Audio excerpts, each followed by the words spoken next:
Hello, listeners, and welcome to the RSNA RadioGraphics podcast. My name is Dr. Jonathan Rebels, and I'm a body and cardiothoracic radiologist at New York University. I am here today with my co-host, Dr. Jennifer Weaver, a musculoskeletal radiologist at UT San Antonio.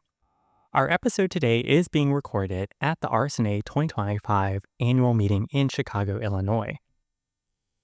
Our guests for today's podcast are Dr. Vera Sorin, Nicole Dittrich, and Shehbaz Ansari, who are co-authors of First Steps in Radiology Research, Guide for Radiology Trainees. Welcome. Thanks so much for having us. We're very excited to be here. So I have to say, you all put together a really great paper that takes readers through the step-by-step process of getting involved with research. And although the title says for radiology trainees, I think we can all agree it is really helpful for everyone. Can you share with us how someone who, say, has not been involved with research before can go about getting started?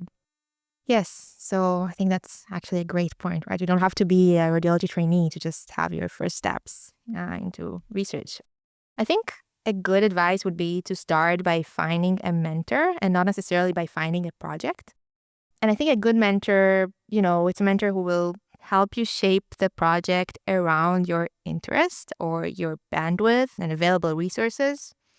So if you just, as a first step, can simply send one email, I want to get involved, what opportunity do you think would be a good fit for me?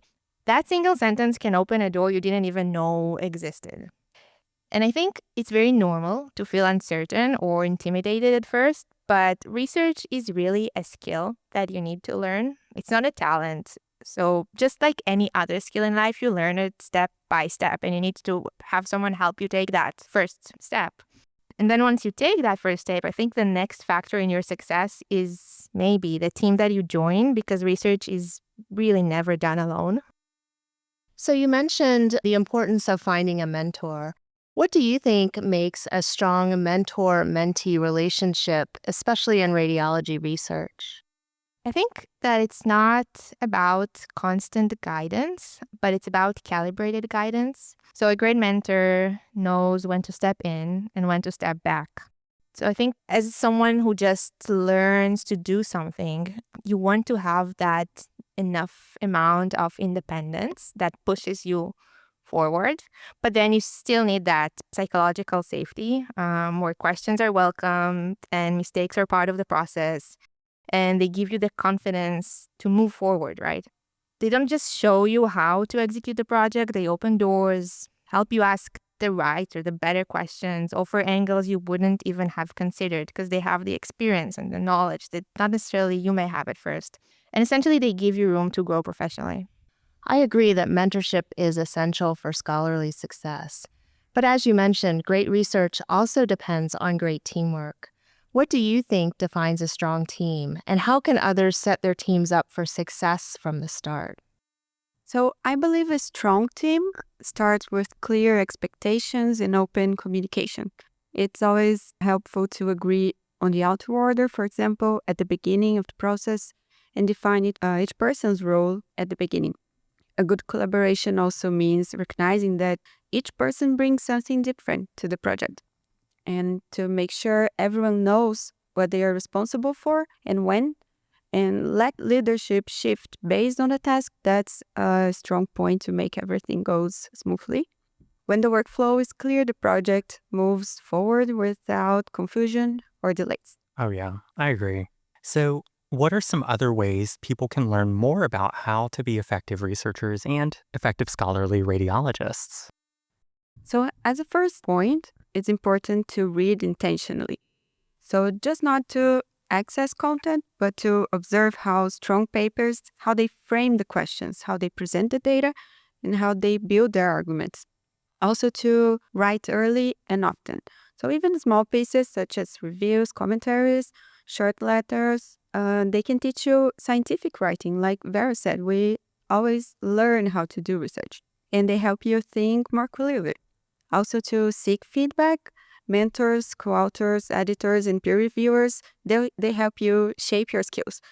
Even if some feedbacks are sometimes maybe painful, but they always are always helpful to make you a better researcher. And also to review papers yourself. It teaches you how manuscripts are evaluated, how others design and conduct their studies, and keeps you current with the new work in the field. So I truly believe that the best way to learn to do research is by doing it. Now, I know there are a lot of resources out there, but can you give us an example of one underappreciated resource in your opinion? I would point to public datasets and low barrier projects. You don't need IRB approval, a deep learning lab, or thousands of cases to begin. Instead, review papers, short research letters, or commentaries based on recent literature are a great way to learn academic writing. They help you gain early exposure and build momentum with minimal institutional hurdles. Review papers in particular help you learn a topic in depth. That is actually how I first became involved in temporal bone imaging. One of my earliest projects was a review on temporal bone anatomy using photon counting CT, which was eventually published in RadioGraphics. I learned a tremendous amount simply by writing it, and that paper became the starting point for much of my work later. So we've talked about ways to set up success. Success is also avoiding pitfalls. What are some common pitfalls that you think radiology trainees should avoid when starting a research project? So there are three main pitfalls to watch out for. The first is overcommitting. Taking on a project that is too large or too complex leads to stalled work and frustration. It is better to start small. The second is not clarifying expectations. Misunderstanding about authorship, roles, or timelines cause avoidable tension. So, clarify these early. And the third is working alone. Research is collaborative by nature. Even just one co-author or mentor can provide structure and keep the project moving. Avoiding these pitfalls increases your chance that you'll actually finish, which is arguably the most important outcome early on. You all have provided us with some really great points, but what is one message you want every radiology trainee to take away from your editorial today? So you don't need to wait to become an expert to contribute. Research is not the reward for expertise, but it may be part of the path to it. So start with what you have and where you are. Small projects build courage, experience, and identity. And research is ultimately an act of curiosity and purpose, and everyone has the capacity to start. So this has been a really great discussion on how radiology trainees can get involved with research. I really want to thank you, Drs. Vera Sorin, Nicole Dittrich, and Shehbaz Ansari, and also all of your co-authors for putting this paper together. I really encourage everyone to check out First Steps in Radiology Research, Guide for Radiology Trainees online, and also don't forget to check out the other wonderful content that the RG team has done. Thanks for joining us.